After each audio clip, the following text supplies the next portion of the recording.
నాగర్ కర్నూలు జిల్లా Domalapeta SLBC టన్నెల్లో rescue operation కొనసాగుతుంది. గత వారం రోజులుగా NDRF, SDRF, army, navy, railway, Singareni teams సహా ర్యాట్ మైనింగ్ బృందాలు శక్తివంచన లేకుండా శ్రమిస్తూనే ఉన్నాయి.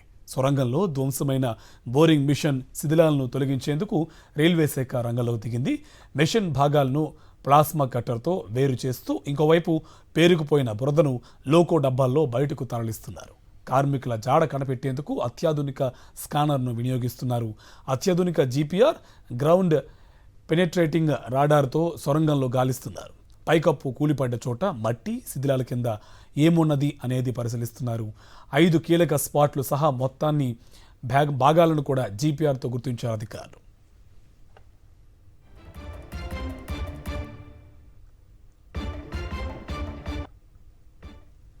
ఇదే అంశం సంబంధించి మరింత సమాచారం మా కరెస్పాండెంట్ విజయభాస్కర్ మనకి లైవ్లో డీటెయిల్స్ అందిస్తారు. విజయభాస్కర్, ఇంకొన్ని రోజులు ఈ సహాయక చర్యలు కంటిన్యూ అయ్యే అవకాశం కనిపిస్తోంది.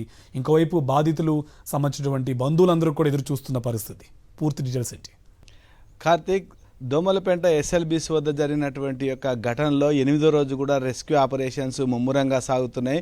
ఇప్పటికే ఎన్డీఆర్ఎఫ్, తర్వాత ఎస్డీఆర్ఎఫ్, ఇండియన్ నేవీ, ఆర్మీకి, తర్వాత సింగరేణికి సంబంధించి ఇట్లా రకరకాలైనటువంటి 12 విభాగాలు, దాదాపు 600 మంది నిర్విరామంగా ఈ యొక్క రెస్క్యూ ఆపరేషన్లో పాల్గొంటున్నారు. అయితే ఇప్పటికి మాత్రం ఆ 8 మందికి సంబంధించి ఎవరైతే ఆచూకీ లభించలేదో వాళ్ళకి సంబంధించి ఇంకా వాళ్ళ ఆచూకీ లభించలేదు. ప్రధానంగా అత్యాధునికమైనటువంటి జీపీఆర్ రాడర్ ఏవైతే స్కానర్స్ తీయడం జరిగిందో ఆ స్కానర్స్ ద్వారా వారిని గుర్తించేందుకోసము ప్రధానంగా ఒక స్పాట్లు గుర్తించడం జరిగింది. ప్రస్తుతం ఈ యొక్క సింగరేణికి సంబంధించినటువంటి వాళ్ళు ఎవరైతే రెస్క్యూ టీమ్స్ ఉన్నారో వాళ్ళు గుర్తించినటువంటి ప్రాంతాల్లో తవ్వకాలు కొనసాగిస్తున్నారు.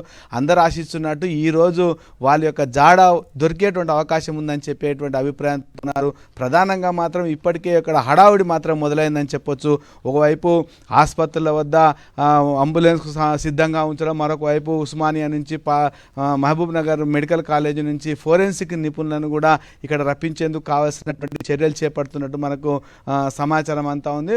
మొత్తంగా మాత్రము ఈ యొక్క రాడార్ ఇచ్చినటువంటి స్కానింగ్ ఏవైతుందో వాటి ద్వారా ఎక్కడైతే దరిదాపుగా ఈ ప్రాంతంలో ఉంటున్నారనేటువంటి విషయాన్ని తెలిసిన తర్వాత అక్కడ ప్రధానంగా అత్యధికమైనటువంటి యొక్క కార్మికులను అక్కడనే డిప్యూట్ చేసి వాళ్ళ ద్వారా తవ్వకాలు కొనసాగిస్తున్నారు. మరొక వైపు టన్నల్ బోరింగ్ మిషన్ ఏదైతుందో ఆ బోరింగ్ మిషన్కి సంబంధించినటువంటి యొక్క ప్లాస్మా కట్టర్స్ను ఈ యొక్క దక్షిణ మధ్య రైల్వే నుంచి వాటి తీసుకోవడం జరిగింది. అవన్నీ కూడా వాటి తొలగింపు కోసం మరోవైపు లోకో ట్రైన్ ద్వారా వాళ్ళని బయటకు తీసుకున్నారు. అయితే ఈ గుర్తించినటువంటి స్పాట్ల వద్ద చాలా గట్టిగా ఉన్నటువంటి నేపథ్యంలో కొంత తవ్వకం ఇబ్బంది అవుతుంది అనేటువంటి విషయాన్ని తెలియజేస్తున్నారు. మరొక వైపు అక్కడి నుంచి ఊట ఏదైతే నీరు పెద్ద మొత్తంలో ఊరుతుందో దాన్ని డీవాటరింగ్ చేయడం కూడా కొంత పనులకు ఆటంకంగా మారుతుందని చెప్తున్నారు.